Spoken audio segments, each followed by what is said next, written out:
Hi, and welcome to the third and final video portion of the lesson called Supercharge Me. I've acquired some fans, what can I say? I wanted to start by sharing with you a personal example. I procrastinate when it comes to doing housework. And my kids will say, no, Mom, you let the kids do the housework, but I do procrastinate. I just put it off, and my husband gets quite annoyed with me, and he'll say, honey, don't you even care about the house? And the thing is, it's not that I don't care about the house. It's just that house chores are no fun.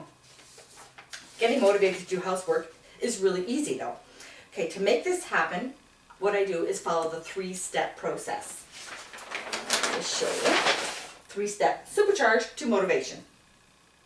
First, I look at step number one, and I identify the situation where I procrastinate. In this case, it's doing housework. After I've successfully identified the structure, I move on to step number two. Okay, here is where I look at an experience where I was really motivated. And when I think about what really motivates me, it would be organizing a fun event. That really gets me supercharged. So then I identify the internal structure of that experience.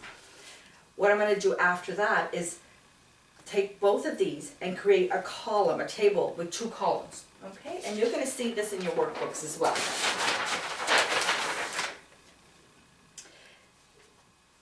On the left, what I've done is provided procrastination, motivation. If my first experience is procrastinating, is housework, and I identified the experience that's number two, which in my case that is motivation, would be organizing an event. What I do then is I start to look for the differences in each experience, not the content of the experience, but the actual context of each experience. This is really important. Okay, remember what I said earlier, that you can a change in context is more valuable than change in content. So here's where we get to test the theory for ourselves.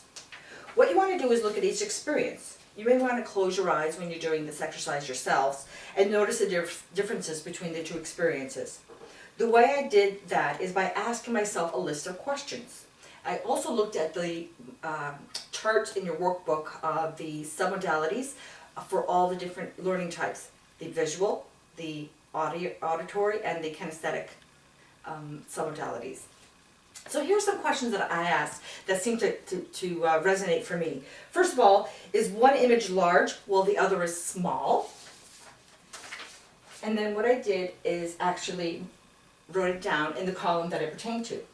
Okay, is one image far away and the other close? Is one experience bright while the other one is dark or dim?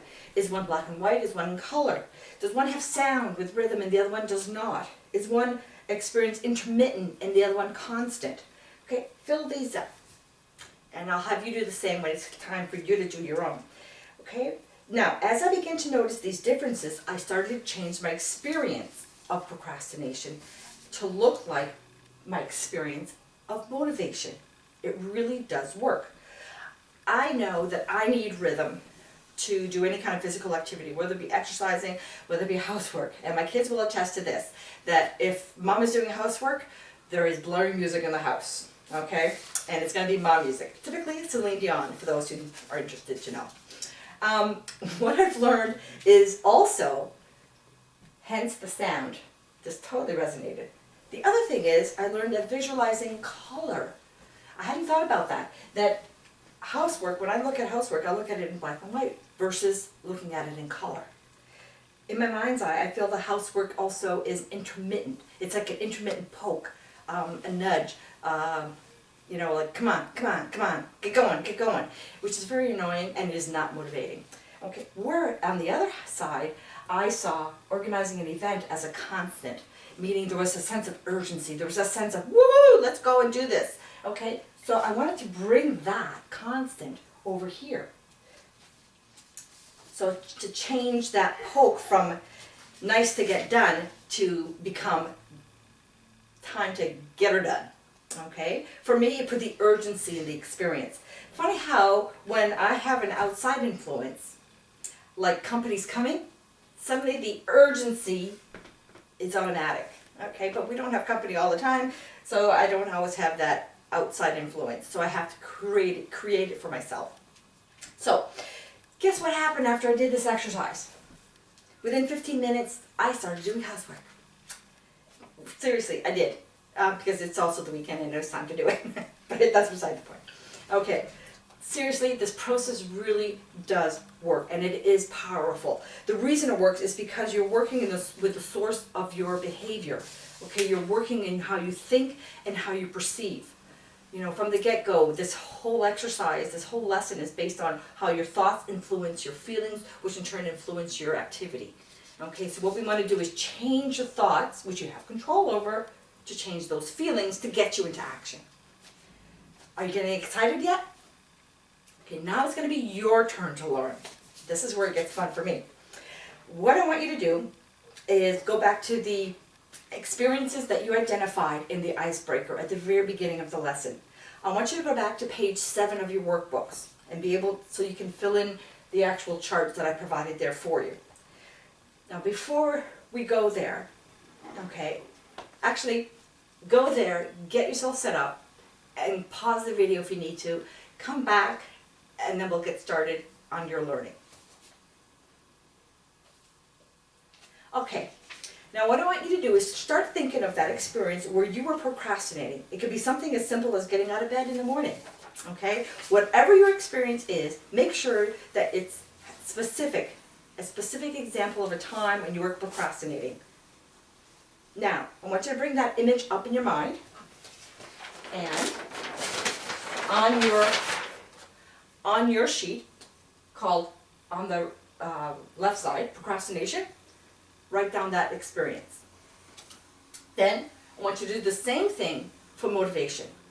When was a time in your life when you were really gung-ho, ready to go, full of excitement, okay? And where you were highly motivated. Write that experience down in number 2.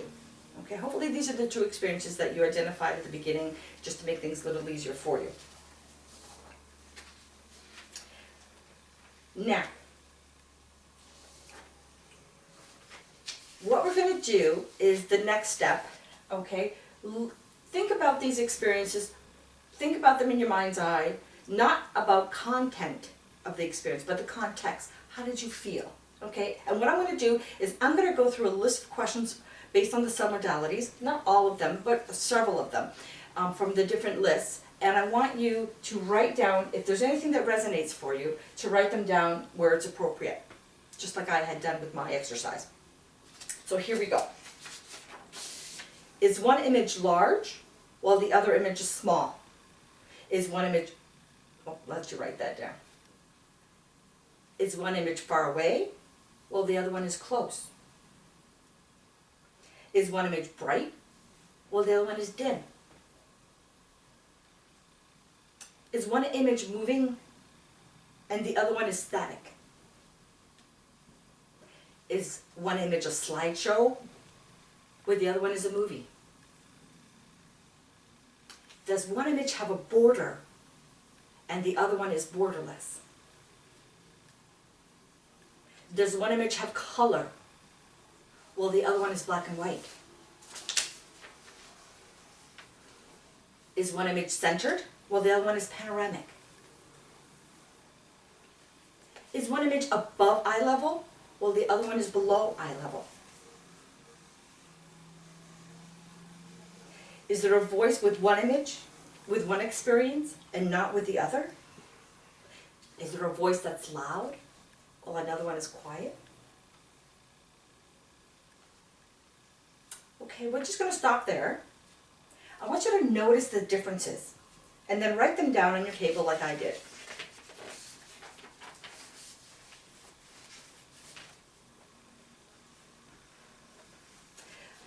On the left side of the table, you'll have procrastination. On the right side, you'll have motivation. As you begin to notice these differences, start to change your experience of procrastination to look like the experience of your motivation. As an example, if you notice that the color red when you were motivated, then add that to your motivation. in procrastination, in your experience of number one. If you notice that the image is really bright and close to you when you're motivated, then bring that image close to you and brighten it up in experience number one. If you hear fast speaking voice when you're motivated, then add that exact voice to experience number one. Now start to make those changes right now in your mind's eye. Now once you've made these changes, you can't help but feel a little more motivated. If you don't, because I know there's some of you that say, Lisette, I'm just not getting this. Let me try again. Look for other differences. Okay, I just went over a few of the submodalities. What I found when I did this exercise is that my image of motivation for me was actually below eye level because I felt more superior when I was looking at it. Whereas the image of procrastination was above me because I felt more inferior. Find out what your experience is. There's no right and wrong, it's just what your experience is. Now if you still don't feel motivated, then go back and make another change until you do.